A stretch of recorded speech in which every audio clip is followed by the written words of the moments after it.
ಸ್ವಾದ ಸರೋವರಕ್ಕೆ ಸ್ವಾಗತ. ನಾನು ಲತಾ ಜಯರಾಮ್. ನಮಸ್ಕಾರ ವೀಕ್ಷಕರೇ. ನಾನಿವತ್ತು ಒಂದು ದಿಢೀರ್ ತಿಂಡಿ ಮಾಡಿ ತೋರಿಸಿದ್ದೀನಿ. ಅಂದರೆ ಇನ್ಸ್ಟೆಂಟ್ ಮಸಾಲೆದಾರ್ ಈರುಳ್ಳಿ ನೀರು ದೋಸೆ. ಅಂದರೆ ಮಸಾಲೆ ಎಲ್ಲ ಹಾಕಿ ಮಾಡಿರುವಂಥ ನೀರು ದೋಸೆಗೆ ನಾನು ಮಸಾಲೆದಾರ್ ಈರುಳ್ಳಿ ನೀರು ದೋಸೆ ಅಂತ ತುಂಬ ರುಚಿಯಾಗಿರುತ್ತೆ. ಡಿಫ್ರೆಂಟ್ ಟೇಸ್ಟು, ತಕ್ಷಣಕ್ಕೆ ಮಾಡ್ಕೊಂಡ್ಬಿಡ್ಬೋದು. ಮಾಮೂಲು ತಿಂಡಿ ಉಪ್ಪಿಟ್ಟು ಇಡ್ಲಿ ಅದು ಇದು ಮಾಡಿ ಬೇಜಾರಾಗಿದೆ ಅಂದರೆ ಇದು ಬರೀ ಅಕ್ಕಿ ಹಿಟ್ಟು ತಗೊಳ್ಳೋದು, ಮಸಾಲೆಗಳು ಹಾಕೋದು, ರುಬ್ಬೋದು ಮತ್ತು ದೋಸೆ ಹಾಕೋದು, ಸುಲಭವಾಗಿ ಮಾಡ್ಕೋಬೋದು. ಡೀಟೇಲಾಗಿ ತೋರಿಸ್ತೀನಿ ನಾನು ಹೇಗೆ ಮಾಡೋದು ಅಂತ. ಪೂರ್ತಿ ವೀಡಿಯೋನ ಕೊನೆವರೆಗೂ ನೋಡಿ. ನಮ್ಮ ಸ್ವಾದ ಸರೋವರ ಚಾನಲ್ ಯಾರ್ಯಾರು ನೋಡ್ತಾ ಇದ್ದೀರೋ ದಯವಿಟ್ಟು ಎಲ್ಲರೂ ಲೈಕು, ಶೇರು, ಸಬ್ಸ್ಕ್ರೈಬ್ ಮಾಡಿ ನಮಗೆ ಸಪೋರ್ಟ್ ಮಾಡಿ. ಮತ್ತು ಬೆಲ್ ಐಕಾನ್ ಪ್ರೆಸ್ ಮಾಡಿ ಆಲ್ ಅನ್ನೋ ಆಪ್ಷನ್ ಸೆಲೆಕ್ಟ್ ಮಾಡಿದ್ರೆ ನಾವು ಮಾಡೋ ಪ್ರತಿಯೊಂದು ಅಡುಗೆದು ನೋಟಿಫಿಕೇಷನ್ ನಿಮಗೆ ಮೊದಲು ಬಂದು ತಲುಪತ್ತೆ. ಇವಾಗ ಮಸಾಲೆದಾರ್ ಈರುಳ್ಳಿ ನೀರು ದೋಸೆ ಮಾಡೋಣವಾ? ದಿಢೀರ್ ಅಥವಾ ಇನ್ಸ್ಟೆಂಟ್ ಮಸಾಲೆದಾರ್ ಈರುಳ್ಳಿ ನೀರು ದೋಸೆ ಮಾಡೋಕ್ಕೆ ನಾನು ಒಂದು 4 ಚಿಕ್ಕ ಸೈಜ್ ಈರುಳ್ಳಿ ಸಿಪ್ಪೆ ತೆಗೆದು ಪೀಸ್ ಮಾಡಿಟ್ಕೊಂಡಿದ್ದೀನಿ. ಆ ಪೀಸ್ಗಳನ್ನೆಲ್ಲ ಇವಾಗ ಮಿಕ್ಸರ್ ಜಾರಿಗೆ ಸೇರಿಸೋಣ. ಜೊತೆಗೆ ಒಂದು 5 ಬ್ಯಾಡಗಿ ಮೆಣಸಿನ್ಕಾಯಿ ಇಟ್ಕೊಂಡಿದ್ದೀನಿ, ಅದನ್ನು ಹಾಕೊಳ್ಳೋಣ. ಮತ್ತು 2 ಟೀ ಸ್ಪೂನಷ್ಟು ಜೀರಿಗೆ, ಒಂದು 2 ಇಂಚಷ್ಟು ಶುಂಠಿ. ಇದನ್ನು ಫಸ್ಟು ತರ್ತರಿಯಾಗಿ ರುಬ್ಕೊಳ್ಳೋಣ. ಆಮೇಲೆ ಒಂದು ಸ್ವಲ್ಪ ನೀರು ಹಾಕಿ ಮತ್ತೆ ತೆಂಗಿನಕಾಯಿ ಹಾಕೋಣ. ನೀರು ಹಾಕ್ತೆ ರುಬ್ಕೊಂಡಿದ್ದೀನಿ. ಮಿಶ್ರಣ ಹೀಗಾಗಿದೆ. ಇವಾಗ ಇದಕ್ಕೆ ಸ್ವಲ್ಪ ಫ್ರೆಶ್ ತೆಂಗಿನಕಾಯಿ ಸ್ಲೈಸ್ ಮಾಡಿ ಇಟ್ಕೊಂಡಿದ್ದೀನಿ. ಸಣ್ಣ ಹೋಳು, ತೆಂಗಿನಕಾಯಲ್ಲಿ ಸಣ್ಣ ಹೋಳು ತೊಗೊಂಡಿದ್ದೀನಿ, ಅದನ್ನು ಹಾಕೊಳ್ಳೋಣ.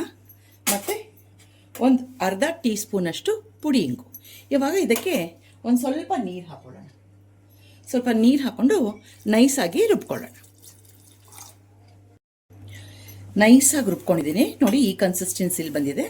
ಇವಾಗ ಇದಕ್ಕೆ ನಾವು ಒಂದು 200 ಗ್ರಾಮಷ್ಟು ಅಕ್ಕಿ ಹಿಟ್ಟು, ಅಂಗಡಿಯಲ್ಲಿ ಸಿಗುತ್ತಲ್ಲ ಆ ಥರ ರೆಡಿಮೇಡ್ ಅಕ್ಕಿ ಹಿಟ್ಟು ತೊಗೊಂಡಿದ್ದೀನಿ.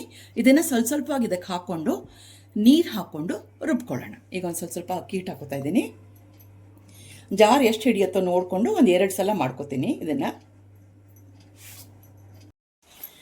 ವೀಕ್ಷಕರೇ, ಜಾರಿಗೆ 2 ಸಲ ಹಾಕ್ಕೊಂಡು ರುಬ್ಕೊಂಡು ಬಂದಿದ್ದೀನಿ. ಈ ಥರ ಬಂದಿದೆ. ಇದು ನೀರು ದೋಸೆ ಆಗಿರೋದ್ರಿಂದ ಇನ್ನೂ ಹೆಚ್ಚಿಗೆ ಬೇಕಾದರೆ ನೀರು ಹಾಕೋಬೋದು. ನೀರಿಗೆ ಏನೂ ಅಳತೆ ಇಲ್ಲ.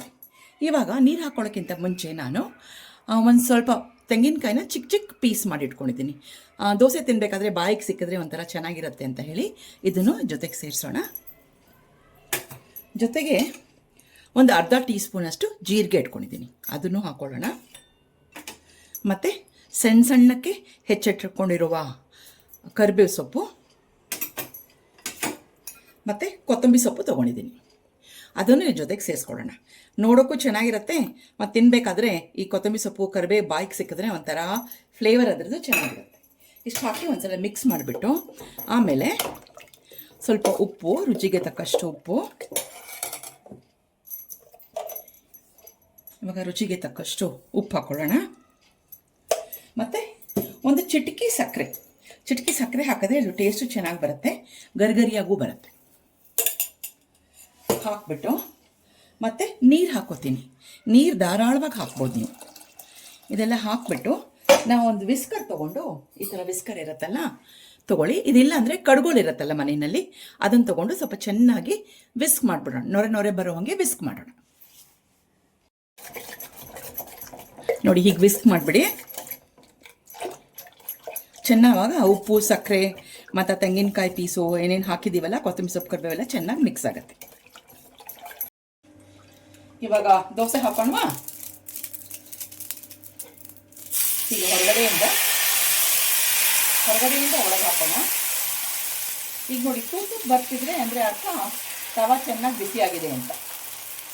ಗ್ಯಾಸ್ ಎಲ್ಲ ಫಿಲಪ್ ಮಾಡಿಬಿಡೋಣ. ಸ್ವಲ್ಪ ಎಣ್ಣೆ ಹಾಕ್ಬಿಟ್ಟು ಒಂದು 2 ಮಿನಿಟ್ಸ್ ಮುಚ್ಚಿಡೋಣ. ಒಂದು 2 ನಿಮಿಷ ಆಗಿದೆ. ಇವಾಗ ತೆಗೆದು ನೋಡೋಣ. ನೋಡಿ ಎಷ್ಟು ಚೆನ್ನಾಗಾಗಿದೆ. ಗಮ್ಮಂತ ಪರಿಮಳ ಬರ್ತಾ ಇದೆ. ಅದು ಕ್ಲೀನಾಗೂ ಹೇಳುತ್ತೆ ನೋಡಿ. ಇದನ್ನು ಆ್ಯಕ್ಚುಲಿ ಮಗ್ಚೋದೇ ಬೇಕಾಗಿಲ್ಲ, ಒಂದೇ ಸೈಡ್ ರೋಸ್ಟ್ ಆದರೆ ಸಾಕು.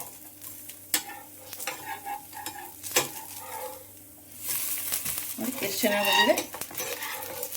ಇದನ್ನು ಚಿಕ್ಕದಾಗಿ ಫೋಲ್ಡ್ ಮಾಡಿಬಿಟ್ಟು ನೀರು ದೋಸೆ ಫೋಲ್ಡ್ ಮಾಡ್ತಾರಲ್ಲ ಮಾಡಿಬಿಟ್ಟು ಒಂದು ತಟ್ಟೆಗೆ ತೆಗೆದುಬಿಡೋಣ.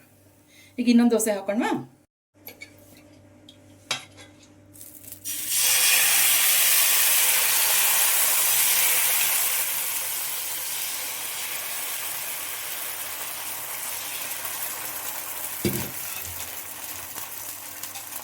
ಎಣ್ಣೆ ಹಾಕೋಣ